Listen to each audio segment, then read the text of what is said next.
नमस्कार सर. नमस्कार सर. आपलं पूर्ण नाव आणि पत्ता सांगा. राहुल अशोकराव शेंडे, तहसील हिंगणघाट, जिल्हा वर्धा. जिल्हा वर्धा. आपण या ज्या आता गव्हाच्या प्लॉटमध्ये आहे. हो. किती एकरचा पट्टा आहे सर? हा अर्ध्या पाऊण एकराचा प्लॉट आहे.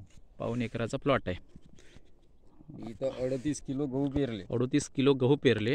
तर याच्यावर 2 फवारणी हां RPS 76च्या घेतल्या. RPS 76 ही जी बॉटल आहे इथे ठेवलेली आहे. हो.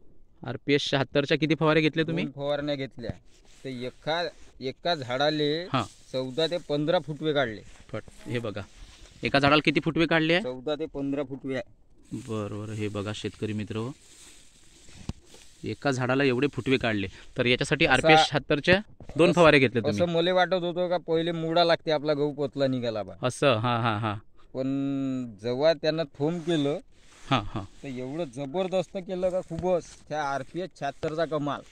तुमचा विश्वास बसलाय? विश्वास 100%. तुम्ही आणि माझ्या आयुष्यात धन्वंतरीच्या वर तो कोणतीच औषधी मारणार नाही. धन्यवाद साहेब, धन्यवाद. खरोखरच कोथिंबीरवर तेच मारलं. हे कोथिंबीर बघा, हे आपल्या पप्पू भाऊ शेंडे यांच्या शेतामधली ही एकदम गावरान क्वालिटीची ही कोथिंबीर आहे. Super result. इथे पण मारलेला आहे तुम्ही? इथे पण. तर गव्हावर आणि कोथिंबीरवर जो हा रिझल्ट आहे, तर याबद्दल आपण पूर्णतः समाधानी आहात? पूर्ण समाधानी आहे. या भागातले जे काही इतर शेतकरी आहे जे की केमिकल वाला वापरतात, त्या केमिकलपेक्षा आपला रिझल्ट धन्वंतरीचा कसा आहे? चांगला रिझल्ट आहे. आणि म्हणजे इथे क्वालिटीचं खायला भेटणार आहे. वरून जमिनीची क्वालिटी सुधारली आहे. माती चांगली भुसभुशीत आहे ना. आणि 2 पैसे जास्त मिळणार आहे. आपल्या पोटामध्ये चांगलं सुपीक अन्न जाणार आहे.